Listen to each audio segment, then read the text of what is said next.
Tick tick tick tick যে ঘড়িটা বাজে ঠিক ঠিক বাজে, কেউ কি জানে সেই ঘড়িটা লাগবে কয়দিন কাজে। ঝকঝক ফক ফক করে যতদিন ঘড়ির চেহারা, ততদিন তারে কিনতে চায় যে খরিদ্দারেরা। সময় মতো সময় দিলে সবখানে বিরাজে, কেউ কি জানে সেই ঘড়িটা লাগবে কয়দিন কাজে। السلام عليكم ورحمة الله وبركاته. وعليكم السلام ورحمة الله وبركاته. الحمد لله المتفرد بالخلق علما وإيجادا،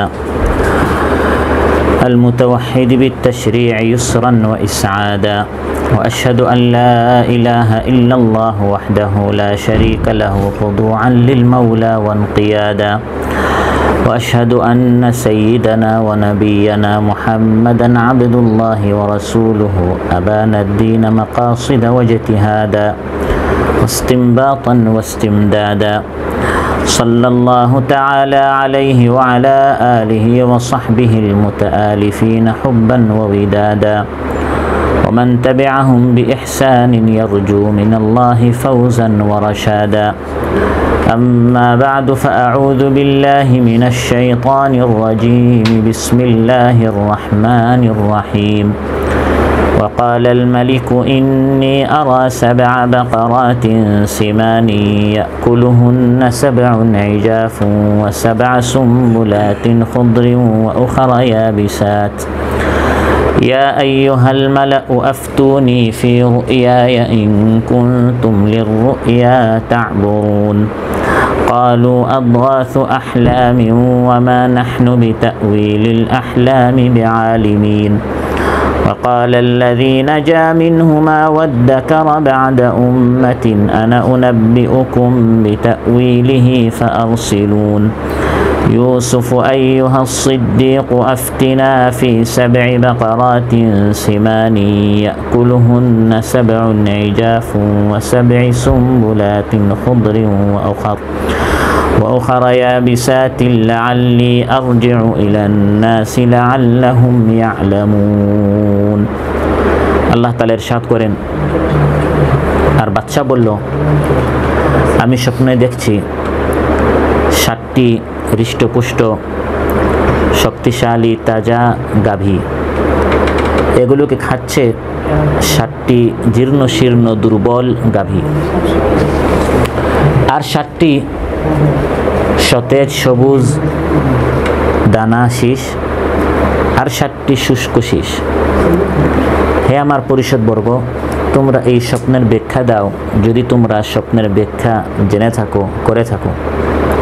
তারা বলল, এগুলো হচ্ছে অনর্থক, অস্পষ্ট, অলিক, এলোমেলো স্বপ্ন, আর আমরা স্বপ্নের ব্যাখ্যা সম্পর্কে জ্ঞানী নয়। ইউসুফ আলাইহিস সালামের সঙ্গীদ্বয়ের মধ্যে, কারা সঙ্গীদ্বয়ের মধ্যে যে মুক্তি পেয়েছিল, আর অনেক দিন পর তার স্মরণ হলো। সে বলল, আমি তোমাদেরকে এই স্বপ্নের ব্যাখ্যা বলে দিচ্ছি, সুতরাং তোমরা আমাকে ইউসুফের নিকট পাঠাও। জেলখানায় এসে সে বলল, হে ইউসুফ, হে মহাসত্যবাদী, আপনি আমাদেরকে এই স্বপ্নের ব্যাখ্যা দেন যে 7টি সতেজ হৃষ্টপুষ্ট তাজা গাভী, এগুলোকে খাচ্ছে 7টি দুর্বল, কমজোর, জীর্ণ শীর্ণ শুষ্ক গাভী, আরও 7টি সতেজ শীষ, আর 7টি শুষ্ক শীষ, যাতে করে আমি মানুষের নিকট যাই, যাতে করে তারা এই স্বপ্নের ব্যাখ্যা জানতে পারে। ইমাম মুসলিম শাখার অন্তর্গত নাজমা ওয়ার্ড কর্তৃক আয়োজিত আজকের এই মাহফিলের সম্মানিত সভাপতি, আমার সামনে উপস্থিত আমার প্রাণপ্রিয় দিনদার ইমানদার ভাইরা, সূরা ইউসুফ থেকে 4টি আয়াত, 43 নম্বর আয়াত থেকে 46 নম্বর আয়াত পর্যন্ত তিলাওয়াত করে এর সরল বাংলা অনুবাদ উপস্থাপন করেছি, যেখানে আল্লাহ তাআলা তৎকালীন মিশরের বাদশাহ একটি স্বপ্ন দেখেছিল, এবং এই স্বপ্নকে আল্লাহ তাআলা ইউসুফ আলাইহিস সালামের কারামুক্তির একটি উপায় হিসাবে আল্লাহ তাআলা বানিয়েছিলেন। ইউসুফ আলাইহিস সালাম তার সত্যবাদিতার মাধ্যমে তিনি কিভাবে কারামুক্তি পেলেন, এইসব বিষয়ে আপনাদের সামনে আলোচনা উপস্থাপন করবো ইনশাআল্লাহ। সম্মানিত ভাইরা, ইউসুফ আলাইহিস সালামকে অন্যায়ভাবে কারাবন্দী করা হয়েছিল। এই জন্য দিনের কথা বলার অপরাধে, দিনের কাজ করার অপরাধে যাদেরকে কারাগারের অন্ধকার কাষ্ঠে বন্দী করা হয়, এটাকে বলা হয় সুন্নতে ইউসুফ। এটি ইউসুফ আলাইহিস সালামের একটি সুন্নত। পরবর্তীতে যুগে যুগে অনেক নেককারদেরকে, সালেহীন সিদ্দিকীনদেরকে কারাবন্দী করা হয়েছে এই দিনই কথাবার্তা বলার কারণে, দিন প্রতিষ্ঠার আন্দোলন করার অপরাধে। জাতি চাইলেও ইউসুফ আলাইহিস সালামকে কারাবন্দী রাখতে, কিন্তু আল্লাহ তাআলা চেয়েছেন ইউসুফ আলাইহিস সালামকে কারামুক্তি করতে। সুবহানাল্লাহ। আর আল্লাহ তাআলা যখন কোনো জিনিস করতে চান, হাইয়া আল্লাহু আসবাবাহু, বিভিন্ন সবব, বিভিন্ন উপায় উপকরণ আল্লাহ তাআলা সৃষ্টি করে দেন। এমনভাবে আল্লাহ রাস্তা উন্মুক্ত করে দিবেন, আপনি চাইলে আর এই রাস্তাকে বন্ধ করে রাখতে পারবেন না। সেই সময় যে মিশরের সর্বোচ্চ শিখরে ছিল, সর্বোচ্চ ক্ষমতার অধিকারী ছিল, মিশরের যে বাদশা ছিল, তাকে আল্লাহ তাআলা বারবার একটি স্বপ্ন দেখাচ্ছিলেন। সে বলল ইন্নি আরা, ইন্নি রাই তো সে বলে না, আমি দেখেছি বলে নাই, সে বলেছে ইন্নি আরা, আমি বারবার দেখছি। তাকে আল্লাহ তাআলা বারবার স্বপ্ন দেখাচ্ছেন। ইউসুফ আলাইহিস সালামকে কারাগার থেকে মুক্ত না করা পর্যন্ত সে একটা স্বপ্ন দেখেই যাচ্ছে। সুবহানাল্লাহ। আল্লাহ তাআলা কেনই বা বাচ্চাকে এই স্বপ্ন দেখালেন? আর বাচ্চার আশেপাশে বড় বড় গণক ছিল, জ্যোতিষী ছিল, জ্ঞানী ছিল। আর মিশরবাসী যুগে যুগে তার জ্ঞানী হয়ে থাকে, সভ্য হয়ে থাকে, বড় বড় জ্ঞানী পণ্ডিত মিশরের সন্তান রয়েছে। কিন্তু বাচ্চার আশেপাশে যারা ছিল সবাইকে আল্লাহ তাআলা এই স্বপ্ন সম্পর্কে অজ্ঞ করে রাখলেন, যাতে করে এই স্বপ্নের ব্যাখ্যা শুধু ইউসুফ আলাইহিস সালাম জানবেন। তাহলে সবাইকে আল্লাহ তাআলা কেন মূর্খ করলেন? আর এই স্বপ্নটি আল্লাহ তাআলা কেনই বা ওই সময়ের বাচ্চাকে দেখালেন? আর স্বপ্নটি একটি রাজনৈতিক কেন হলো? আর ইউসুফ আলাইহিস সালাম ছাড়া আর কেউ এই স্বপ্নের ব্যাখ্যা কেন জানলো না? উত্তর একটাই, সেটা হচ্ছে আল্লাহর সিদ্ধান্ত হচ্ছে ইউসুফকে কারাগার থেকে বের করতে হবে। সেজন্য আল্লাহ তাআলা উপায়টি সহজ করে দিচ্ছেন, রাস্তাটি আল্লাহ তাআলা সুগম করে দিচ্ছেন। যেখানেই পা দিবেন দেখবেন আপনার রাস্তা সহজ হচ্ছে, যেখানেই হাত দেন দেখবেন আপনার জন্য রাস্তা সহজ হচ্ছে। আল্লাহ তাআলা আপনার ভাগ্য খুলে দিতে চাচ্ছেন। সুবহানাল্লাহ। মা ইয়াফতাহিল্লাহু লিন-নাসি মির রাহমাতিন ফালা মুমসিকা লাহা ওয়া মা ইউমসিক ফালা মুরসিলা লাহু মিন বা'দি। আল্লাহ তাআলা বলেন, যখন আল্লাহ তাআলা কারোর জন্য রহমতের দরজা খুলে দিতে চান, এটাকে কেউ আটকে রাখতে পারবে না।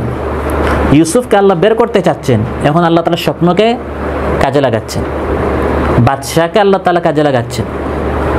বিভিন্ন উপায়ে, পন্থায়, পদ্ধতিতে আল্লাহ তাআলা ইউসুফ আলাইহিস সালামকে বের করবেনই।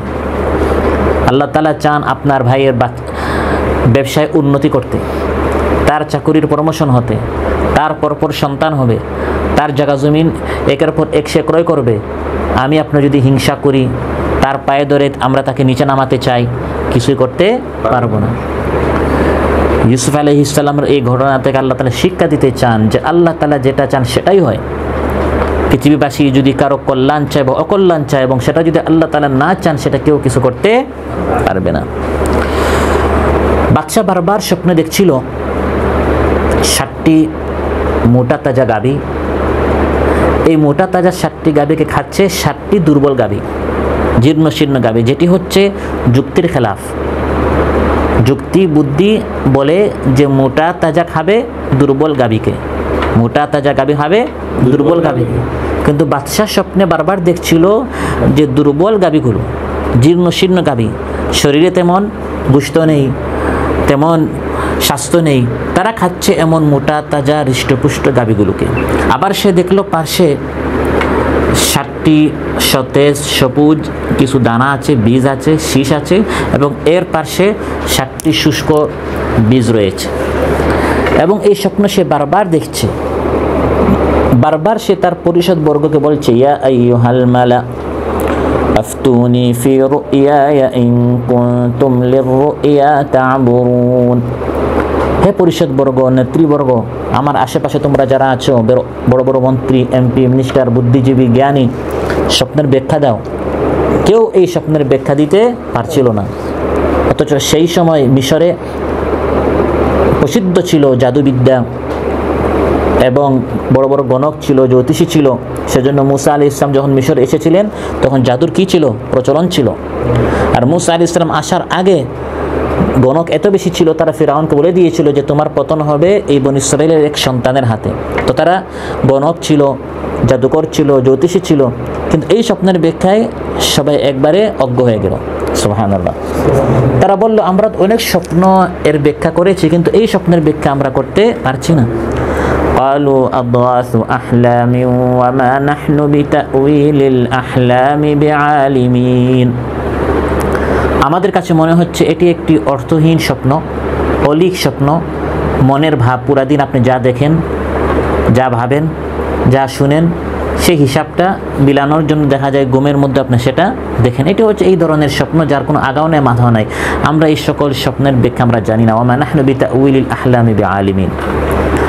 এই পরিষদে সাধারণ এক লোক ছিল, বাচ্চা সম্বোধন করছিল বড় বড় যারা জ্ঞানী ছিল, বুদ্ধিজীবী ছিল, ক্ষমতাধর ছিল, যাদের হাতে দেশের বড় বড় ক্ষমতা ছিল। তারা যখন বলল আমরা ব্যাখ্যা দিতে পারছি না, এমন সময় বাচ্চার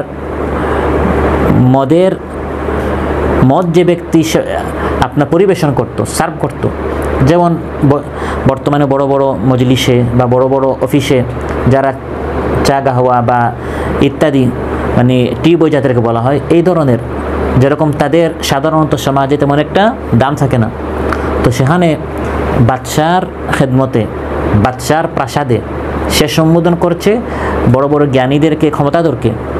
আর সেখানে যে ব্যক্তি মদ পরিবেশন করত তার তো সেখানে কোনো দাম নেই। এই লোকটি ছিল ইউসুফ আলাইহিস সালামের সাথে কারাগারে ছিল এবং সে স্বপ্নে দেখেছিল যে ইন্নী আরানি আসিরু খামরা, আমি মদ পরিবেশন করছি। এবং এই স্বপ্নের ব্যাখ্যা সে ইউসুফ আলাইহিস সালামের নিকট চেয়েছিল। ইউসুফ আলাইহিস সালাম তাকে এই স্বপ্নের ব্যাখ্যা বলেছিলেন যে তুমি স্বপ্নে দেখছো যে তুমি মদ পরিবেশন করছো, এর অর্থ হচ্ছে তুমি যেরকম আগে বাচ্চার মদ পরিবেশন করতে, আবার তুমি কারামুক্ত হয়ে তুমি তোমার চাকরিতে বহাল থাকবে। এবং সত্যি সত্যি তাই হলো। সে আবার তার চাকরিটি ফিরে পেল। তার উপর এই কেস করা হয়েছিল সে নাকি বাচ্চার খাবারে বিষ মিশিয়েছিল, কিন্তু সে নির্দোষ প্রমাণিত হয়েছে, আবার সে তার চাকরিতে ফিরে গিয়েছে। সে দেখলো যে ইউসুফ আলাইহিস সালাম আমার স্বপ্নের ব্যাখ্যা যেভাবে করেছেন সেভাবেই হয়েছে, তার মানে তিনি সত্যবাদী।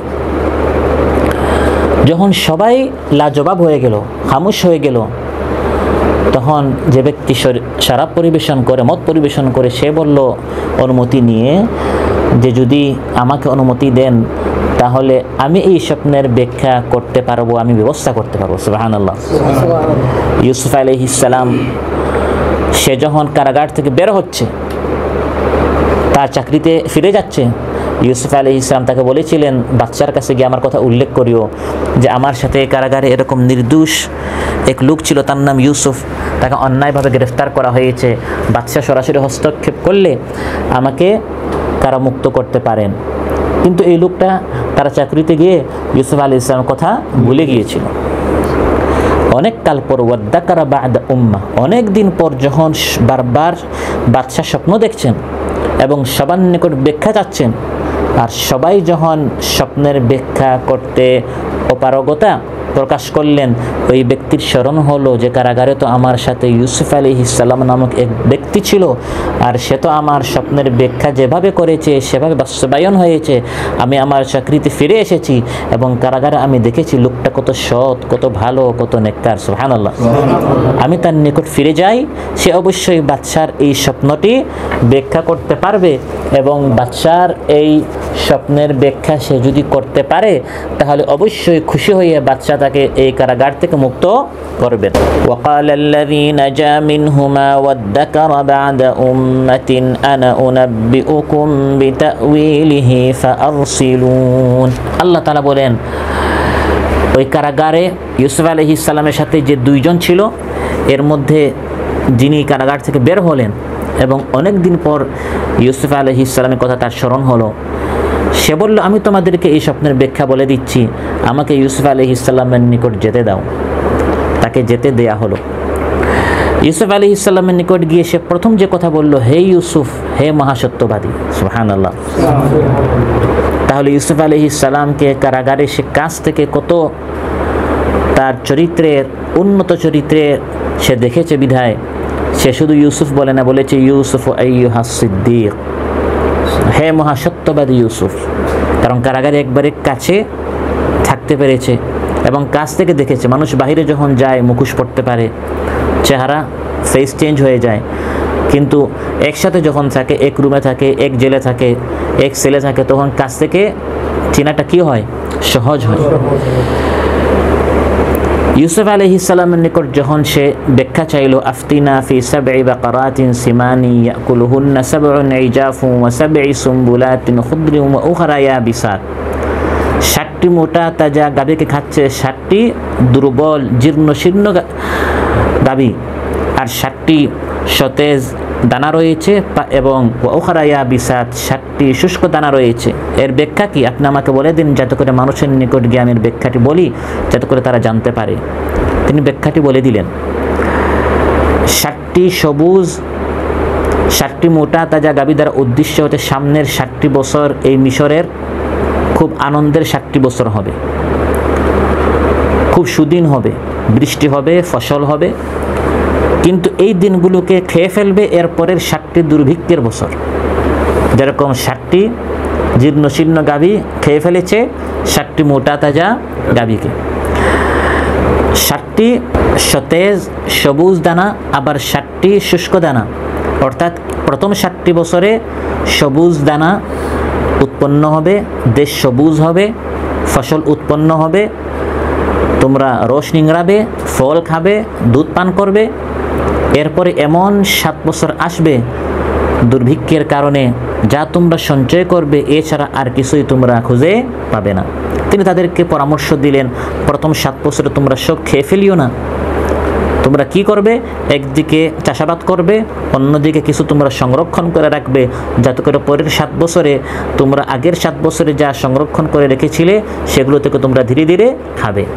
এভাবে 14 বছরের পরিকল্পনা তিনি তাদেরকে দিলেন। প্রথম 7 বছর কিছু খাবে, কিছু সঞ্চয় করে রাখবে, পরের দুর্ভিক্ষের বছর ওই আগের 7 বছরে যা তোমরা সঞ্চয় করে রেখেছিলে এগুলো তোমাদের কাজে আসবে। আর 15 নম্বর বছরে কি করতে হবে সেটি বাচ্চা স্বপ্নে দেখেন নাই, ইউসুফ আলাইহিস সালামকে আল্লাহ তাআলা ওয়াহির মাধ্যমে বলে দিয়েছিলেন এবং তিনি এই ব্যক্তিকে বলে দিয়েছেন যে সেটা হচ্ছে 15 নম্বর বছর হবে এমন সুখের বছর, প্রচুর বৃষ্টিপাত হবে, ফলে মানুষ বৃষ্টি সিক্ত হবে, আবার সুদিন ফিরে আসবে। এই ব্যক্তি যখন বাদশার নিকট এসে এই স্বপ্নের ব্যাখ্যাটি বলল, বাচ্চা তো খুব বেশি খুশি হলেন। যে যখন পরিষদবর্গ, নেতৃবর্গ, মন্ত্রী পরিষদ কেউই বলতে পারছে না, এমন সময় কারাগারে ইউসুফ নামক এক ব্যক্তি শুধু স্বপ্নের ব্যাখ্যা বলেছে তা নয়, বরং রাষ্ট্র পরিচালনা করার ভবিষ্যতের সামনের 15 বছরের পরিকল্পনা আমাদেরকে বলে দিয়েছে। ফলে বাদশা তাকে সেখান থেকে বের করে কারাগার থেকে সরাসরি মিশরের খাদ্য এবং অর্থমন্ত্রী বানিয়ে দিল। ইজআলনি আলা খাযাইনিল আরদ। পর্যায়ক্রমে এক সময় ইউসুফ আলাইহিস সালামের হাতে পুরা মিশরের ক্ষমতা চলে আসে, তিনি মিশরের বাদশা হয়ে যান। এই ব্যক্তি যখন কারাগারে আসলো, প্রথম এসে ইউসুফ আলাইহিস সালামকে সম্বোধন করে বলেছিল, হে ইউসুফ, হে সিদ্দিক, হে ইউসুফ, হে মহাসত্যবাদী। এ থেকে অনুমান করা যেতে পারে কারাগারে অবস্থানকালে এই ব্যক্তি ইউসুফ আলাইহিস সালামের পবিত্র জীবন, পবিত্র চরিত্র দ্বারা কতটুকু বিপুলভাবে সে প্রভাবিত হয়েছিল, কতটুকু প্রভাবিত হলে সে এত সুন্দরভাবে ইউসুফ আলাইহিস সালামকে সম্বোধন করলো। কারণ ইউসুফ আলাইহিস সালামকে দীর্ঘকাল অনেক দিন অতিবাহিত হওয়ার পর, ওয়াদ্দাকারা বা'দা উম্মাহ, আল্লাহ বলেন সে কারাগার থেকে বের হওয়ার পর অনেক দিন ইউসুফ আলাইহিস কথা সে ভুলে গিয়েছিল, কিন্তু অনেক কাল অতিবাহিত হওয়ার পরও ওই প্রভাব এখনও তার মনে প্রাণে অটুট ছিল। তাই লোকটি কারাগারে পৌঁছে ঘটনা বর্ণনা করার আগেই প্রথমে ইউসুফ আলাইহিস সালামকে বলল, ইউসুফ আইয়ুহাস সিদ্দিক, সিদ্দিক হচ্ছে কথায় কাজে যে ব্যক্তি সাচ্চা হয়, কথায় কাজে সত্যবাদী হয়, কথায় কাজে যার কোনো গরমিল নেই। কারাগারে দীর্ঘদিন যাবৎ আপনার সাথে কাছ থেকে আপনাকে দেখেছি, আপনি যা বলেন তাই করেন। সুবহানাল্লাহ। কারণ নবী হওয়ার অন্যতম শর্ত হচ্ছে 1 ওহী আসতে হবে, 2 মুআজিজা দেখাতে হবে, 3 উন্নত মানের চরিত্রের অধিকারী হতে হবে। ইউসুফ আলাইহিস সালামকে কাছ থেকে এই ব্যক্তি দেখেছে যে ইউসুফ আলাইহিস সালাম সত্যবাদী, ইউসুফ আলাইহিস সালাম আমানতদার। বিদায় সে তার অজান্তে স্বপ্নের ব্যাখ্যা চাওয়ার আগেই সে বলে ফেলেছে ইউসুফু আইয়ুহাস সিদ্দিক, হে সিদ্দিক, হে ইউসুফ। আর এজন্য সে ইউসুফ আলাইহিস সালামকে সিদ্দিক বলেছে, কারণ সে দেখেছে ইউসুফ আলাইহিস সালাম কেমন সত্যবাদী। তিনি আমার স্বপ্নের ব্যাখ্যা যেরকম করেছেন সত্যি সত্যি এভাবে বাস্তবায়ন হয়েছে। এবং বাদশার স্বপ্নও সে ইউসুফ আলাইহিস সালাম যেরকম ব্যাখ্যা করেছেন সত্যি সত্যি এভাবে 7 বছর করে প্রথমে সুদিন এসেছে, তারপর দুর্ভিক্ষ এসেছে, 15 নম্বর বছর আবার বৃষ্টিপাত হয়েছে। সুবহানাল্লাহ। ইউসুফ আলাইহিস সালাম কারাগার থেকে তিনি মূলত মুক্তি লাভ করেছেন তার সততার কারণে। কিসের কারণে? তিনি যদি গোজামিলি করতেন, অসত্য কথা বলতেন, কারাগারে থেকেই যেতেন। বাহ্যিকভাবে মনে হচ্ছিল তিনি সত্য কথা বলার কারণে কারাগারে গেছেন। জুলাইখা যখন তাকে অশ্লীলতার দিকে আহ্বান করল, তিনি আহ্বানে সাড়া দেন নাই এবং প্রমাণিত হলো ইউসুফ আলাইহিস সালাম সত্যবাদী। وإن كان قميصه قد من دبر فكذبت وهو من الصادقين। বলা হলো ইউসুফ আলাইহিস সালামের জামা যদি সামন দিক দিয়ে কাটা হয়ে থাকে তার মানে ইউসুফ আলাইহিস সালাম অসত্য বলছেন, জুলাইখা সত্য বলছে। আর যদি পিছন দিক দিয়ে কাটা হয়ে থাকে তার মানে ইউসুফ আলাইহিস সালাম সত্য বলছেন এবং জুলাইখা মিথ্যা বলছে। দেখা গেল ইউসুফ আলাইহিস সালাম সত্য বলছেন, জুলাইখা মিথ্যা বলেছে। তারপরেও যখন তার বিরুদ্ধে ষড়যন্ত্র করা হলো, তিনি সত্য থেকে 1 চুল পরিমাণও সরেন নাই। এই সত্যের উপর টিকে থাকার কারণে বাহ্যিকভাবে সত্যের কারণে বিপদ আসছে, বাহ্যিকভাবে সত্যের কারণে মুসিবত আসছে। সত্য বলার কারণে তিনি জেলখানায় গেছেন, কিন্তু দূরদৃষ্টিতার দিক দিয়ে কল্যাণ হয়েছে, কারণ জেলখানায় না গেলে মিশরের সিংহাসনে বসতে পারতেন না। অনেক সময় আমি আমাদের সংকীর্ণ দৃষ্টিতে দেখি যে সততা, সত্যবাদিতা, আমানতদারির সাথে ব্যবসা করলে আমার সুদিন আসবে না, দিন দিন শুধু আমার ব্যবসায় ধস নামবে। একটু শুধু হাত দিলে, একটু ঘুষের মাধ্যমে, হারামের মাধ্যমে, একটু ধোঁকা প্রতারণা করলেই আমার সুদিন চলে আসবে। এটি হচ্ছে আমাদের সংকীর্ণ দৃষ্টি। কিন্তু দূরদৃষ্টি যদি হয় তাহলে শেষ পরিণতির দিক দিয়ে অসত্যতার কারণে কষ্ট আসে, আর সততার কারণে সুদিন আসে, আরাম আসে, শান্তি আসে। সম্মানিত ভাইরা, অতএব ইউসুফ আলাইহিস সালামের যে মহাগুণ এই আয়াতে উল্লেখ করা হয়েছে সেটি হচ্ছে সত্যবাদিতা, আস-সিদ্দিক।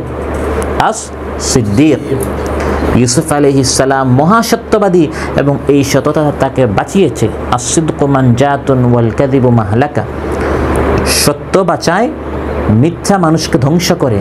কারণ একটি মিথ্যা বললে ওই মিথ্যাকে ঢাকার জন্য, ওই মিথ্যাকে জোড়াতালি দেওয়ার জন্য আরও 70টা মিথ্যা বলতে হয়।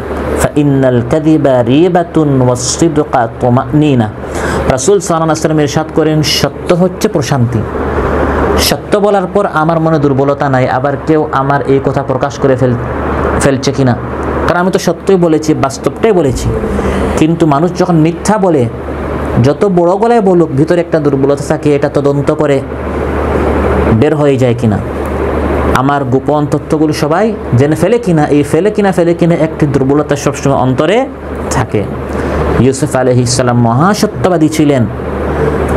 এই সত্যতা এবং সত্যবাদিতা এবং সত্যবাদিতার সর্বোচ্চ মানকে আরবিতে আস-সিদ্দিকিয়া বলা হয়। নবীদের মধ্যে সবচেয়ে প্রসিদ্ধ সিদ্দিক হচ্ছেন ইউসুফ আলাইহিস সালাম, আর এই উম্মতের মধ্যে সবচেয়ে বড় সিদ্দিক হচ্ছেন হযরত আবু বকর সিদ্দিক রাদিয়াল্লাহু আনহু। দ্বিধাহীন চিত্তে, কোনো সন্দেহ সংশয় ছাড়া সত্য আসার পর সত্যকে সত্য বলে যিনি গ্রহণ করেন তাকে সিদ্দিক বলা হয়। والذي جاء بالصدق وصدق به أولئك هم المتقون। অতএব সম্মানিত ভাইরা, দুনিয়া এবং আখিরাতে যদি আমাদেরকে বাঁচতে হয় আমাদেরকে সত্যবাদিতা এবং সততার পথ অবলম্বন করতে হবে। আজ মুসলিম জাতি হিসাবে সাধারণত আর বাংলাদেশি জাতি হিসাবে বিশেষ করে আমরা সততা এবং সত্যবাদিতা থেকে অনেক পিছনে। একটি পণ্য সামনে আসলে আমার সন্দেহ থাকে এটা কি লেখা আছে made in Bangladesh, made in Pakistan. একটি বাংলাদেশ বা পাকিস্তান মুসলিম রাষ্ট্র দেখার পরে আমার সন্দেহ চলে আসে এটাকে আসলি না 2 নম্বরই। সে যে স্টিকার দিয়েছে এটাকে সত্য না মিথ্যা। কিন্তু অমুসলিম রাষ্ট্র জাপান বলেন বা অন্য যে কোনো অমুসলিম রাষ্ট্রে তাদের পণ্য দেখার পর সেই সন্দেহ আসে না, কারণ আমাদের একটি বিশ্বাস হয়ে গেছে তারা মিথ্যা বলে না, আমরাই মিথ্যা বলি। ব্যবসা বাণিজ্যে মিথ্যা, কথাবার্তায় মিথ্যা, লেনদেনে মিথ্যা, মুআমালাত, মুআশারাত, আখলাক সব জায়গায় মুসলমানরা মিথ্যা বলতে এখন অভ্যস্ত হয়ে গেছে। আর বিশেষ করে আমরা বাংলাদেশিরা ব্যবসা বাণিজ্য, লেনদেন, ওজনে সব জায়গায় রন্ধ্রে রন্ধ্রে আজ আমাদের মিথ্যা প্রবেশ করেছে। ইউসুফ আলাইহিস সালাম থেকে শুরু করে প্রত্যেক নবী সত্যবাদী ছিলেন এবং সবচেয়ে বড় কথা আমার আপনার রব আল্লাহ সুবহানাহু ওয়া তাআলা তিনি হচ্ছেন মহা সত্যবাদী। সুবহানাল্লাহ। আল্লাহর প্রত্যেকটি কথা হচ্ছে সত্য। আল্লাহ তাআলা প্রত্যেকটি কথা হচ্ছে কুল সাদাকাল্লাহ। আল্লাহ তাআলা বলেন বলো সাদাকাল্লাহ, আল্লাহ সত্য বলেন। আল্লাহ তাআলা কখনো কোনো মিথ্যা। এবং আল্লাহর কোরআন দিয়ে যে ব্যক্তি কথা বলে তার সব কথা সত্য, কারণ সে কোরআন থেকে কথা বলছে। কোরআন সত্য, কোরআন দিয়ে কথা বলাটাও হচ্ছে সত্য। মান ক্বালা বিহি সাদাকা, রাসূল সাল্লাল্লাহু আলাইহি ওয়াসাল্লাম ইরশাদ করেন যে ব্যক্তি কোরআন দিয়ে কথা বলবে সে সত্য বলবে। আমি যখন কোরআন সুন্নাহর বাইরে বানায়া বা শুনে কোনো একটি ঘটনা বলবো, কিচ্ছা বলবো, এটি বানোয়াটও হতে পারে আবার সত্য হতেও পারে, আর সত্য হলেও সত্য মিথ্যা মিশ্রিত হতেও পারে। কিন্তু কোরআন থেকে একটা আয়াত বলার পর আপনি এটা বলার কোনো সুযোগ নেই ভাই এই আয়াত কি জাল, বানোয়াট, ভিত্তিহীন, দঈফ না সহি, এটা বলার কোনো সুযোগ। কারণ কোরআন পুরাটাই সহি, কোরআন পুরাটাই সত্য, কোরআন পুরাটাই শুদ্ধ, তাতে মিথ্যা প্রবেশ করার কোনো সুযোগ। লা ইয়াতিহিল বাতিলু মিন বাইনি ইয়াদাইহি ওয়ালা মিন খালফি, ডান দিক থেকে বাম দিক থেকে বাতিল মিথ্যা প্রবেশ করার কোনো সুযোগ নেই। কোরআন স্পষ্ট, কোরআন সত্য, তাতে সন্দেহের কোনো অবকাশ নেই। আল্লাহর চেয়ে সত্য কথা আর কারো হতে পারে না। ওমান আসদাকু মিনাল্লাহি কিলা ওমান আসদাকু মিনাল্লাহি হাদিসা। কোরআন এমন সত্য যে কোরআনের একটি গুণগত নামই হয়ে গেছে as-সিদক। সিদক মানে সত্যবাদিতা, সত্য। কোরআন কারীম, আল কোরআনুল হাকিম, আল কোরআনুল মাজিদ, কোরআনের অনেক গুণগত নাম, এর মধ্যে একটি নামই হচ্ছে as-সিদক, সত্য। কারণ কোরআনের মধ্যে কোনো মিথ্যাই নাই। সুবহানাল্লাহ। ফামান আযলামু মিম্মান কাযাবা আলাল্লাহি ওয়া কাযাবা বিস-সিদকি ইয জাআ। আল্লাহ তাআলা বলেন ওয়া কাযাবা বিস-সিদকি, সত্যকে যে ব্যক্তি অস্বীকার করে তার চেয়ে বড় জালিম কে হতে পারে। সত্য বলতে এখানে বোঝানো হয়েছে আল কোরআন। ওয়া কাযাবা বিল কোরআন, আল্লাহ বলেন যে কোরআনকে অস্বীকার করে, আল্লাহ বলেন সত্যকে অস্বীকার করে, মানে কোরআনের নামই হয়ে গেছে সত্য। সুবহানাল্লাহ। কোরআন সত্যতা, সততা, আদল, ইনসাফ দ্বারা আল্লাহ পরিপূর্ণ করে দিয়েছে। ওয়া তাম্মাত কালিমাতু রাব্বিকা সিদকান ওয়া আদলা। আল্লাহ তাআলা প্রত্যেকটি কালাম যেমন সত্য, আল্লাহ তাআলা প্রত্যেকটি ওয়াদাও সত্য। আল্লাহ তাআলা যত ওয়াদা করেন দুনিয়াতে হোক আখিরাতে হোক, হতে পারে আবার নাও হতে পারে, এরকম সন্দেহ করলেও ঈমান থাকবে না। আল্লাহ তাআলা প্রত্যেকটি ওয়াদা হচ্ছে সত্য, অবশ্যই বাস্তবায়ন হবে। যেমন নবীদের সাথে আল্লাহ ওয়াদা করেছেন, আমাদের সাথেও আল্লাহ ওয়াদা করেছেন। আল্লাহর কালাম মানলে, নবীদের কথা মানলে আল্লাহ তাআলা নাজাত দিবেন, সম্মান দিবেন, বিজয় দান করবেন। সত্যি সত্যি বান্দারা আল্লাহর কালাম মানলো, তারপর আল্লাহ ধ্বংস করেছেন, এরকম কি কখনো হয়েছে? না, হয় নাই। ثم صدقناهم الوعد فأنجيناهم ومن نشاء وأهلكنا المسرفين।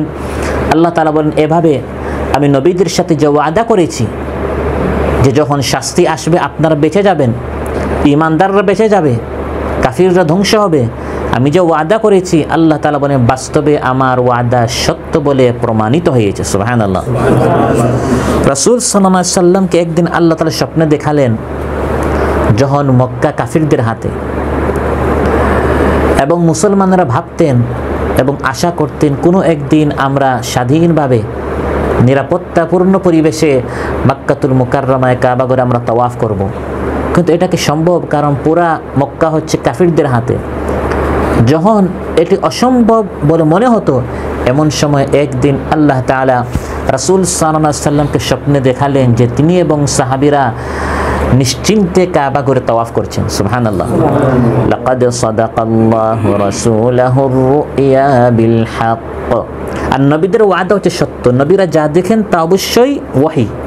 তো আল্লাহ নবী সাল্লাল্লাহু আলাইহি ওয়াসাল্লাম যখন মক্কা কাফিরদের হাতে, তখন তিনি স্বপ্নে দেখছেন যে রাসূল সাল্লাল্লাহু আলাইহি ওয়াসাল্লাম সাহাবীদেরকে নিয়ে কাবা ঘর তাওয়াফ করছেন। এর অর্থই হচ্ছে একদিন মক্কা বিজয় হবে। তো আল্লাহ তাআলা রাসূল সাল্লাল্লাহু আলাইহি ওয়াসাল্লামের সাথে ওয়াদা করেছেন যে মক্কা কি হবে? বিজয় হবে।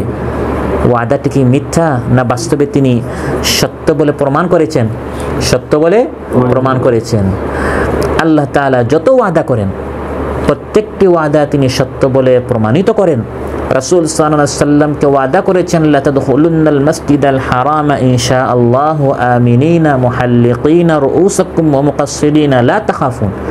কোনো ভয় ছাড়া, আশঙ্কা ছাড়া, কে দেখে ফেলছে, কে ধরে ফেলছে, কোনো কাফির মুশরিকের ভয় আতঙ্ক থাকবে না, বরং আপনাদের হাতে পুরো ক্ষমতা, এমন অবস্থায় আপনারা মক্কায় প্রবেশ করবেন, সে ওয়াদা আল্লাহ পূর্ণ করে দিয়েছেন। সুবহানাল্লাহ।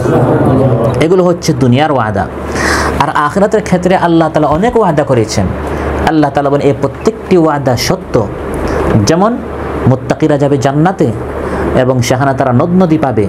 আল্লাহ তাআলা বলেন সেই ঠিকানা হচ্ছে সত্য, অবশ্যই হবে। সুবহানাল্লাহ। ইন্নাল মুত্তাকিনা ফি জান্নাতিন ওয়া নাহার ফি মাকআদি সিদকিন ইনদা মালিকিন মুকতাদির। মাকআদি সিদকিন, এগুলো হচ্ছে সত্য ঠিকানা। ওয়া'দাস সিদকিল্লাযী কানু ইউআদুন, সত্য ওয়াদা।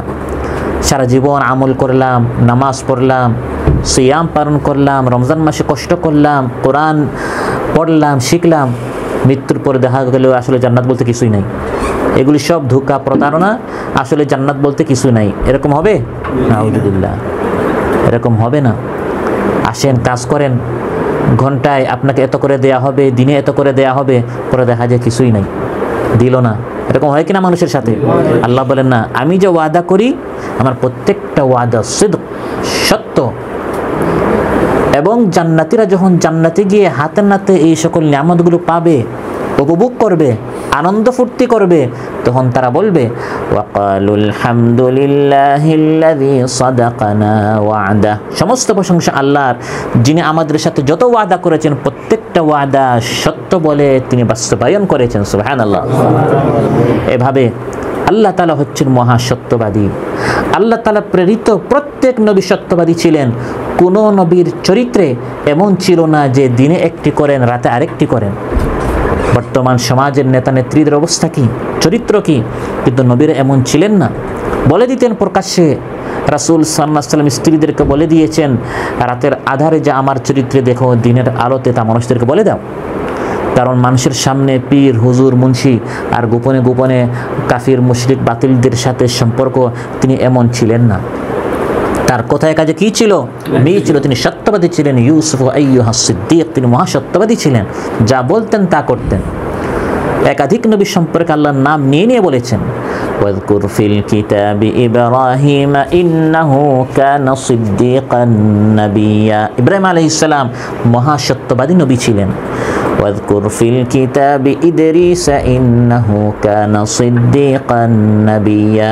ইদরিস আলাইহিস সালাম মহাসত্যবাদী নবী ছিলেন। আর ইসমাইল আলাইহিস সালাম যত ওয়াদা করতেন প্রত্যেকটি ওয়াদা তিনি পূর্ণ করতেন। সুবহানাল্লাহ। 2 মাস পর টাকা দিব, 3 মাস হয়ে যা খবর নাই, 5 মাস হয়ে যা খবর নাই। নিয়েছিল 5000 রিয়াল, পরে দেখা যায় দেওয়ার সময় 100, 200, 300, 500, 50 এরকম ভাঙতি করে করে দেয়। মুসলমানদের এই ধরনের চরিত্র আছে না নাই? নবীরা এমন ছিলেন না। واذكر في الكتاب إسماعيل إنه كان صادق الوعد وكان رسولا نبيا। صادق الوعد, ওয়াদা সত্য করতেন তিনি। বলেছেন 2 মাস তো 2 মাস, 8টায় তো 8টায়, 9টায় তো 9টায়। আমরা 5 জন আসবো তো 5 জন। আমাদের দেশে কি বলা হয়? 9টার গাড়ি কয়টায় ছাড়বে? মানে কথার এবং কাজের সাথে পুরা জনগণই আমাদের এই অবস্থা হয়ে গেছে যে আমরা সবাই বলি যে 9টার গাড়ি কয়টা ছাড়বে। নবীরা এমন ছিলেন না, সত্যবাদী ছিলেন। যে ওয়াদা পড়তেন, মুখে যা বলতেন তারা তাই করতেন। আর রাসূল সাল্লাল্লাহু আলাইহি সাল্লাম নবী হওয়ার আগে আল্লাহ বলেন নাই, ইমানদারেরা বলে নাই, বরং এই মক্কার লোকেরাই তাকে উপাধি দিয়েছে as-সাদিকুল আমিন। as-সাদিক মানে মহাসত্যবাদী, আল-আমিন মানে আমানতদার। তার 40 বছর পর্যন্ত রাসূল সাল্লাল্লাহু আলাইহি সাল্লামের চরিত্রে তারা কেমন সত্যতা দেখেছে, সত্যবাদিতা দেখেছে, তারাই উপাধি দিয়ে দিল। এবং পথে ঘাটে দেখা মাত্রই তারা আর তাকে মুহাম্মদ বলতো না, বলতো as-সাদিকুল আমিন। সুবহানাল্লাহ, তার নামই হয়ে গেছে কি as-সাদিকুল আমিন। আর এখন আমাদের অনেকে দেখলে মানুষ বলে ওই বাটপার আসছে, নামই হয়ে যায় কি বাটপার, চিটার, 2 নাম্বার। কারণ আবার দেখা যায় এই যাদের সম্পর্কে এই সকল উপাধি দেওয়া হয় 5 ওয়াক্ত নামাজও পড়ে, কিন্তু কথায় কাছে কোনো মিল নেই, লেনদেনে কোনো স্বচ্ছতা নেই। কিন্তু রাসূল সাল্লাল্লাহু আলাইহি ওয়াসাল্লাম এখনো নবী হন নাই। 40 বছর আগের কথা, নবী হওয়ার আগে আল্লাহ তাআলা তাকে এত উন্নত মানের চরিত্রের অধিকারী বানিয়েছিলেন। আর ইউসুফ আলাইহিস সালাম জেলখানায় তখন কি হন নাই, নবী হন নাই। সেই নবুয়তের আগ থেকেই আল্লাহ তাআলা তাদেরকে এভাবে নির্বাচিত করেছেন, মনোনীত করেছেন, তাদেরকে উন্নত মানের চরিত্রের অধিকারী আল্লাহ তাআলা তাদেরকে বানিয়েছিলেন। হযরত খাদিজা রাদিয়াল্লাহু আনহা রাসূল সাল্লাল্লাহু আলাইহি সাল্লামকে একবার কাছ থেকে দেখেছেন। মহানবী সাল্লাল্লাহু আলাইহি সাল্লাম নবী হওয়ার আগে খাদিজা রাদিয়াল্লাহু আনহার সাথে রাসূল সাল্লাল্লাহু আলাইহি সাল্লামের 15 বছরের সংসার হয়ে গেছে। মহানবী সাল্লাল্লাহু আলাইহি সাল্লাম গারে হেরা থেকে আসলেন, কাঁপছেন, প্রথম ওহী এসেছে। তিনি ভাবছেন এটা কি কোনো জিন না কোনো সমস্যা, হঠাৎ আমি কি দেখলাম কি শুনলাম, এই প্রথম ওহীর অভিজ্ঞতা। খাদিজা রাদিয়াল্লাহু আনহা বলছেন, ইয়া রাসূলুল্লাহ কোনো চিন্তা নেই। সহিহ বুখারীর একবার শুরুতে এই হাদিসটি, কিতাব বাদিল ওয়াহি, কাল্লা ওয়াল্লাহি লা ইউখজিকাল্লাহু আবাদা ইন্নাকা লাতাসিলুর রাহিম ওয়া তাসদুকুল হাদিস। হে আমার হাবিব, আল্লাহ তাআলা আপনাকে লাঞ্ছিত করবেন না, এটা ফেরেশতা এসেছে আল্লাহর পক্ষ থেকে, এবং আমি আপনার স্ত্রী খাদিজা সাক্ষী দিচ্ছি। এবং এই সাক্ষী হচ্ছে 15 বছরের সংসারের পর। বাহিরের মানুষ আপনাকে ফেরেশতা বলে, ভালো বলে, কিন্তু স্ত্রী কি বলে? স্ত্রী আপনার মুখোশ সম্পর্কে ভালোই জানে, আপনার চরিত্র সম্পর্কে ভালোই জানে। কিন্তু রাসূল সাল্লাল্লাহু আলাইহি সাল্লাম সম্পর্কে তার সবচেয়ে কাছের ব্যক্তি স্ত্রী খাদিজা রাদিয়াল্লাহু আনহা বলছেন, ইয়া রাসূলুল্লাহ, আল্লাহ আপনাকে লাঞ্ছিত করবেন না, আপনি ভয় পাবেন না, এটা অবশ্যই আল্লাহ তাআলা আপনাকে সম্মান করবেন, ভবিষ্যতে আপনি অনেক সম্মানিত হবেন, অনেক মহান হবেন। কারণ আমি স্ত্রী সাক্ষী দিচ্ছি আপনি সব সময় তাসদুকুল হাদিস, সত্য কথা বলেন। সুবহানাল্লাহ। ভিতর থেকে দেখেছি, কাছ থেকে দেখেছি, ঘরের ভিতরে দেখেছি, ইয়া রাসূলুল্লাহ আপনি সব সময় সত্য কথা বলেন। এবং মহানবী সাল্লাল্লাহু আলাইহি সাল্লামের কাছে যে সকল সাহাবীরা থাকতেন, বিশাল একটি জনসভায় গেলেন, খুব সুন্দর জুব্বা পরে, খুব সুন্দর একটি বেশভূষা নিয়ে, সবাই ভালো বলে, কিন্তু কাছের লোক আপনার আসল চরিত্র জানে। রাসূল সাল্লাল্লাহু আলাইহি সাল্লামের সবচেয়ে কাছে যে কয়েকজন সাহাবী ছিলেন, এর মধ্যে একজন হচ্ছেন হযরত আব্দুল্লাহ বিন মাসউদ রাদিয়াল্লাহু আনহু। তিনি বলছেন, হাদ্দাসানা রাসূলুল্লাহ সাল্লাল্লাহু আলাইহি সাল্লাম ওয়া হুয়া সাদিকুল মাসদুক। সবচেয়ে কাছের সাহাবী আব্দুল্লাহ বিন মাসউদ রাদিয়াল্লাহু আনহু বলছেন, মহানবী সাল্লাল্লাহু আলাইহি সাল্লাম আমাদেরকে বলেছেন এবং তিনি হচ্ছেন সত্যবাদী, এবং সত্য বলে তাকে আমরা মনে করতাম। সুবহানাল্লাহ। আমরা কাছ থেকে তাকে দেখেছি, কোনোদিন চোখের ইশারায় কাউকে ধোঁকা দিতেন না, মাথার ইশারায়, আঙ্গুলের ইশারায়। বৈঠকে সবাই বসা, কেউ টের পেল না আমি যাকে বোঝাচ্ছি, শুধু সেই টের পেল আসলে কথা একটা বলছি, আমি বোঝাচ্ছি আরেকটা। হয় কিনা এগুলো? চোখের ইশারায় হত্যা করা হয়, চোখের ইশারায় ধোঁকা দেয়া হয়। ফল বিক্রি করার সময়, লেনদেন করার সময় দেখা যায় কত ধরনের ধান্দাবাজি, ধোঁকাবাজি, প্রতারণা। আমরা রাসূল সাল্লাল্লাহু আলাইহি সাল্লামকে কাছ থেকে দেখেছি, বুঝেছি, শিখেছি তার কাছ থেকে সততা, সত্যবাদিতা। ওয়া হুয়া সাদিকুল মাসদুক, তিনি সত্যবাদী এবং সত্য বলে আমরা তাকে বিশ্বাস করতাম। সুবহানাল্লাহ। এবং ঈমানদারেরা মনে প্রাণে সব সময় বিশ্বাস করত আল্লাহ যে ওয়াদা করেছেন, ওয়াদা অবশ্যই সত্য। যত সংকটপূর্ণ পরিস্থিতি আসুক না কেন, কঠিন মুহূর্ত আসুক না কেন, ঈমানদারদের ওয়াদা, আল্লাহ বলেছেন বিজয় আসবে তো আসবেই। বিজয়টা আমি চোখে দেখছি না, কিন্তু আল্লাহ যেটা বলেছেন বিজয় আসবে, তার মানে বিজয় অবশ্যই। খান্দক যুদ্ধে কাফিররা সব দিকে ঘিরে ফেলেছে, বাহ্যিকভাবে বাঁচার কোনো উপায় নেই, বর্তমান গাজার মতো। এখন যদি গাজাবাসীকে বলা হয় বিজয় আসবে, এটি যেমন ঈমানের বিষয়, ঠিক তেমনভাবে খান্দক যুদ্ধে এমন ছিল যে বাহ্যিকভাবে কাফিররা সব থেকে ঘিরে ফেলেছে, বাঁচার কোনো উপায় নেই। তখন ঈমানদারেরা কি বলেছিল? ওয়ালাম্মা রাআল মুমিনুনাল আহজাবা ক্বালু হাযা মা ওয়া'আদানাল্লাহু ওয়া রাসূলুহু ওয়া সাদাকাল্লাহু ওয়া রাসূলুহু ওয়ামা যাদাহুম ইল্লা ঈমানাও ওয়া তাসলিমা। আল্লাহ তাআলা বলেন ঈমানদারেরা যখন দেখলো কাফিরদের দল উপদল সব চলে আসছে মদিনায়, তাদেরকে ঘেরাও করে ফেলছে, ঈমান দুর্বল হয় নাই। আল্লাহ কি ওয়াদা করেছেন, আল্লাহর ওয়াদা সত্য নয় তারা এমন বলে নাই, বরং যত তারা দেখে যে রাত গভীর হচ্ছে তাদের বিশ্বাস বাড়ে যে সকাল একবারে আসন্ন। সুবহানাল্লাহ। ওয়া সাদাকাল্লাহু ওয়া রাসূলুহু, আল্লাহ তাআলা সত্য ওয়াদা করেছেন এবং বিপদ আপদ কঠিন আসার কারণে, কঠোর বিপদ আসার কারণে তাদের ঈমান আরো বৃদ্ধি পায়। সুবহানাল্লাহ। কিন্তু মুনাফিকরা এমন নয়, মুনাফিকরা নিজেরা সবসময় উঠতে বসতে মিথ্যা বলে এবং তারা মনে করে সবাই মিথ্যাবাদী, আল্লাহ যে ওয়াদা করেছেন এগুলি সত্য নয়, তারা এরকম বিশ্বাস করে না। আউযু বিল্লাহ।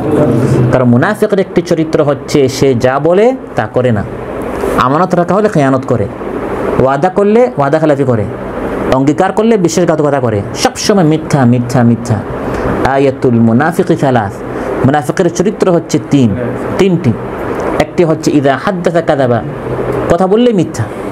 সকাল থেকে সন্ধ্যা পর্যন্ত যত বিবৃতি, যত সার্কুলার, যত বক্তব্য, যত আলোচনা, যত বৈঠক, যত সিদ্ধান্ত সবই মিথ্যা।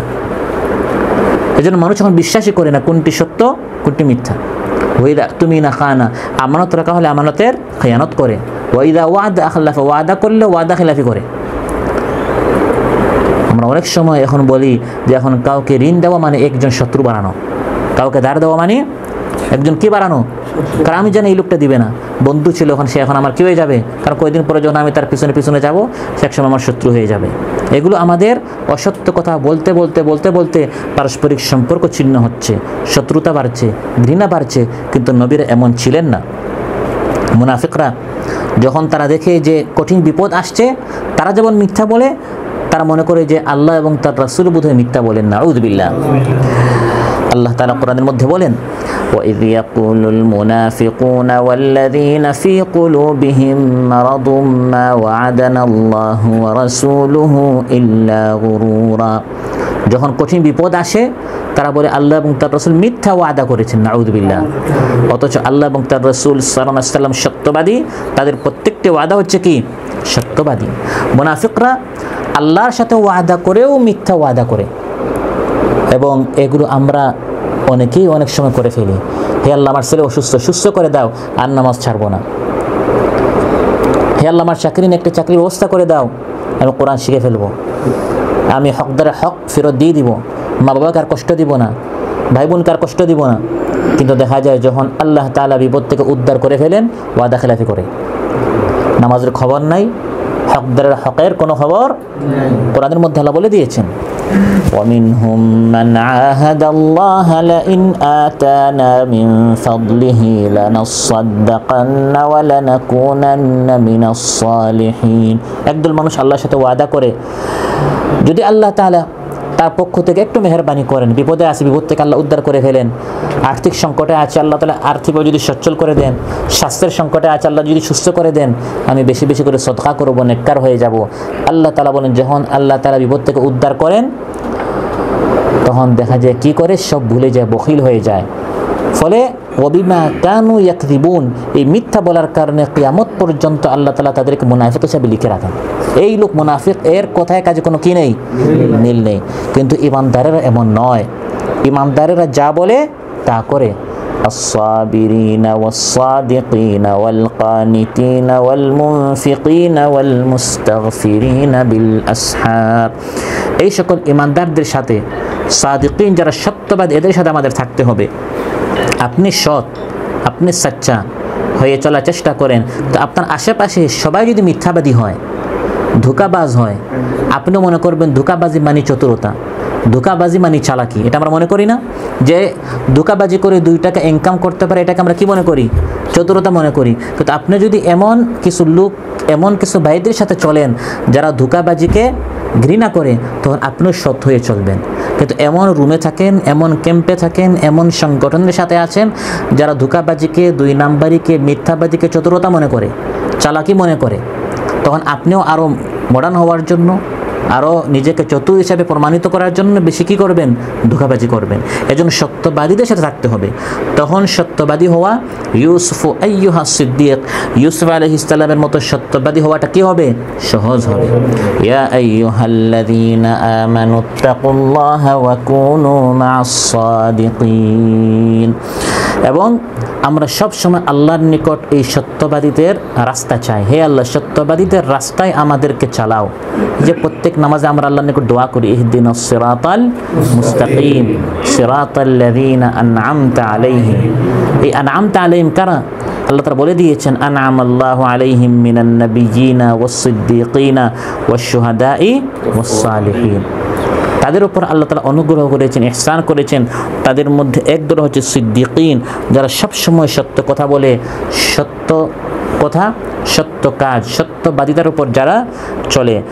সত্যবাদী হওয়ার জন্য অবশ্যই ঈমান থাকতে হবে আল্লাহ এবং তার রাসূল সাল্লাল্লাহু আলাইহি ওয়াসাল্লামের উপর, অন্যথায় কেউ কখনো সিদ্দিক হতে পারবে না। ওয়াল্লাযীনা আমানু বিল্লাহি ওয়া রাসূলিহি উলাইকা হুমুস সিদ্দিকুন। আর কতটুকু আমি আপনি সত্যবাদী, আমি ইমানদার, আমি সত্যবাদী, এটা আসলে চিনা হয় পরীক্ষার সময়। কারণ সুসময়ে বন্ধু বটে, অনেকেই সুসময় বন্ধু, কিন্তু কঠিন বিপদে, আর্থিক সংকটে পড়েছেন, স্বাস্থ্যের কিছু বিপদে পড়েছেন, ইমানে পরীক্ষায় পড়েছেন, তখন আমি আপনি সত্যি সত্যি কতটুকু ইমানদার, কতটুকু সিদ্দিক, এটা বিপদের সময় বোঝা যায়। ফাইদা আজামাল আমরু ফালাউ সাদাকুল্লাহ লাকানা খাইরাল লাহুম। কিন্তু ইমানদারেরা কখনো পিছপা হয় না। একদল সত্য প্রমাণ করে শহীদ হয়ে যায়, এই পথ থেকে কখনো তারা পিছপা হয় না, আর আরেক দল শহীদ হওয়ার অপেক্ষায় থাকে। সুবহানাল্লাহ। কিন্তু তারা ওয়াদা ভঙ্গ করে না, তারা নিষ্ক্রিয় হয় না, তারা ময়দান থেকে পলায়ন করে না। মিনাল মুমিনিনা রিজালুন সাদাকু মা আহাদুল্লাহ আলাইহি ফামিনহুম মান কাদা নাহবাহু ওয়া মিনহুম মান ইয়ানতাযির ওয়া মা বাদদালু তাবদীলা। সত্যবাদী হওয়ার জন্য শর্ত হচ্ছে ঈমান আনার পর কোনো সন্দেহ করা যাবে না, যেটাকে বলা হয়েছে ইসলামের উপর অবিচল বিশ্বাস। অবিচল বিশ্বাস থাকতে হবে যে ইসলাম সত্য, যত ঝড় তুফান আসুক না কেন এর উপর কি থাকতে হবে? মজবুত থাকতে হবে। ইন্নামাল মুমিনুনা আল্লাযীনা আমানু বিল্লাহি ওয়া রাসূলিহি সুম্মা লাম ইয়ারতাবু ওয়া জাহাদু বিআমওয়ালিহিম ওয়া আনফুসিহিম ফি সাবিলিল্লাহ উলাইকা হুমুস সাদিকুন। আল্লাহ তাআলা বলেন, এরাই হচ্ছে সত্যবাদী, যারা বলে যে আমরা আল্লাহ এবং তার রাসূলের উপর ঈমান এনেছি, তারপর এই যে তারা বলল, এটা বাস্তবে তারা প্রমাণ করে, কোনো সন্দেহ, কোনো সংশয় অন্তরে নেই। লোভ দেখানো হোক, ভয় দেখানো হোক, যে ওয়াদা করেছে, যে শপথ করেছে, যে অঙ্গীকার করেছে আল্লাহর সাথে, এই অঙ্গীকার তারা মৃত্যু পর্যন্ত পূর্ণ করে। যেমন মুহাজিরদেরকে বলা হয়েছিল মক্কা থেকে বের হয়ে যাও, তারা পিছপা হয় নাই, হিজরত করতে তারা কি হয়ে গেছে? রাজি হয়ে গেছে। আনসারদের টাকা পয়সার উপর অনেক পরীক্ষা আসলো, কারণ মক্কা থেকে অনেক সাহাবী এসেছেন, তাদের খাবার ব্যবস্থা করে দিতে হবে, থাকার ব্যবস্থা করে দিতে হবে, তারাও পিছপা হয় নাই। আল্লাহ তাআলা বলেন, এরাই হচ্ছে ঈমানের দাবিতে সত্যবাদী। সুবহানাল্লাহ। ওয়া ইয়ানসুরুনাল্লাহা ওয়া রাসূলাহু উলাইকা হুমুস সাদিকুন। এভাবে সম্মানিত ভাইরা, ঈমান আনার দাবি করার পর এই দাবিতে আমি আপনি কতটুকু সত্যবাদী, এটা আল্লাহ পরীক্ষা করবেন। হাসিবান নাসু আন ইউতরাকু আন ইয়াকুলু আমান্না ওয়া হুম লা ইফতান। পরীক্ষা ছাড়া আল্লাহ ছেড়ে দিবেন না। আল্লাহ জানতে চান, ফালা ইয়ালামান্নাল্লাহু আল্লাযীনা সাদাকু ওয়া লা ইয়ালামান্নাল কাযিবিন। অতএব আমাকে আপনাকে সব সময় সত্য কথা বলতে হবে, সত্যবাদীদের সাথে থাকতে হবে। আল্লাহ তাআলা সত্য বলেন, নবীরা সত্য বলেন, ইমানদাররা সত্য বলেন। আর মিথ্যা কথা, অসত্য কথা বলা হচ্ছে মুনাফিকদের চরিত্র। কোনো ইমানদার কোনো অবস্থায় মিথ্যা কথা বলতে পারে না। রাসূল সাল্লাল্লাহু আলাইহি ওয়াসাল্লাম ইরশাদ করেন, আলাইকুম বিসসিদকি, তোমরা সত্য কথা বলো। ফা ইন্নাস সিদকা ইয়াহদি ইলাল বির, কারণ সত্য পূর্ণতার দিকে নিয়ে যায়। আপনি যখনই সত্য বলবেন, এই সত্যের কারণে নামাজি হবেন, নামাজির কারণে আপনি রোজাদার হবেন, একটার পর একটা, এক নেকি আরেক নেকির দিকে নিয়ে যায়। করতে করতে ওয়া ইন্নাল বিররা ইয়াহদি ইলাল জান্নাহ, এই নেক কাজ আপনাকে জান্নাতের দিকে নিয়ে যাবে। ওয়া ইন্নার রাজুল লা ইয়াসদুক ওয়া ইয়াতাহাররা সিদকা হাত্তা ইউকতাবা ইনদাল্লাহি সিদ্দীকা। রাসূল সাল্লাল্লাহু আলাইহি ওয়াসাল্লাম ইরশাদ করেন, আর বান্দা সত্য কথা বলতে থাকে বলতে এক সময় আল্লাহর নিকট তার উপাধি হয়ে যায় সিদ্দীক। আজ আমাদের মধ্যেও ইউসুফ আইয়ুহাস সিদ্দীক, আবু বকর সিদ্দীক, এরকম অনেক সিদ্দীক এখানেও থাকতে পারে। জীবনে মিথ্যা নাই, কথাই নেই, কাজে নেই, লেনদেনে নেই, কোথাও কোনো মিথ্যা নেই। মিথ্যা না বলতে আল্লাহর নিকট ফেরেশতাদের মাজমায়ে, সেই খাতায়, সেই রিপোর্টে তার নামের পাশে লেখা হয় অমুক as-সিদ্দীক, আব্দুল্লাহ as-সিদ্দীক, মুহাম্মদ as-সিদ্দীক। আপনার নামের পাশে আপনার একটি পরিচয়, কারণ আব্দুল্লাহ তো অনেক আছে। কোন আব্দুল্লাহ? আল্লাহ তাআলা ফেরেশতাদেরকে বলেন ওই যে as-সিদ্দীক আব্দুল্লাহ। সুবহানাল্লাহ। তারপর মহানবী সাল্লাল্লাহু আলাইহি ওয়াসাল্লাম ইরশাদ করেন, ওয়া ইন্নাল কাযিবা ইয়াহদি ইলাল ফুজুর, মিথ্যা গুনাহের দিকে নিয়ে যায়। ওয়া ইন্নাল ফুজুরা ইয়াহদি ইলান নার, আর গুনাহ জাহান্নামের দিকে নিয়ে যায়। কারণ এক মিথ্যার পর আরেক মিথ্যা, এক মিথ্যা ঢাকার জন্য আরেক মিথ্যা, ফলে মিথ্যার পর মিথ্যা, মিথ্যার উপর মিথ্যা, ফলে গুনাহ বাড়ে না কমে? বাড়তে ইয়াহদি ইলান নার, এই গুনাহ মানুষকে জাহান্নামের দিকে নিয়ে যায়। ওয়া ইন্নার রাজুলা লা ইয়াকযিবু ওয়া ইয়াতাহাররাল কাযিবা হাত্তা ইউকতাবা ইনদাল্লাহি কাযাবা, বান্দা মিথ্যা বলতে এক সময় তার নামের পাশে লেখা হয় অমুক আল কাযাব। নাউযু বিল্লাহ। যেমন মুসাইলামাতুল কাযাব, তার নামই হয়ে গেছে আল কাযাব। আল্লাহ সুবহানাহু ওয়া তাআলা আমাদের সবাইকে যেরকম ইউসুফ আলাইহিস সালামকে সম্বোধন করার জন্য এই ব্যক্তি প্রথমে এসে বলেছে as-সিদ্দীক, এভাবে আল্লাহ তাআলা আমাদের চরিত্র, আমাদের কথাবার্তা, আমাদের উঠা বসা, আমাদের লেনদেন সব কিছুতে যেন আমরা সত্যবাদীদের পথ অবলম্বন করতে পারি। আল্লাহ তাআলা আমাদের সবাইকে তৌফিক দান করুন। মিথ্যার পথ পরিহার করার আল্লাহ তাআলা আমাদেরকে তৌফিক দান করুন। ধোঁকাবাজি, প্রতারণা, মানুষের হক নষ্ট করা, একটি বলে আরেকটি করা, কথায় কাজে গরমিল, এই সকল দুচরিত্র থেকে, খারাপ চরিত্র থেকে আল্লাহ তাআলা আমাদের সবাইকে হেফাজত করুন। আমাদের মধ্যে যারা অসুস্থ আছেন আল্লাহ তাআলা সুস্থ করে দেন। যার যে সংকট আছে, পেরেশানি আছে, আল্লাহ তাআলা পেরেশানি মুক্ত করুন। আসসালামু আলাইকুম ওয়া রাহমাতুল্লাহি ওয়া বারাকাতুহু। টিক টিক টিক টিক যে ঘড়িটা বাজে ঠিক ঠিক বাজে, কেউ কি জানে সেই ঘড়িটা লাগবে কই দিন কাজে। ঝকঝক ফক ফক করে যতদিন ঘড়ির চেহারা, ততদিন তারে কিনতে চায় যে খরিদ্দারেরা। সময় মতো সময় দিলে সবখানে বিরাজে, কেউ কি জানে সেই ঘড়িটা লাগবে কয়দিন কাজে।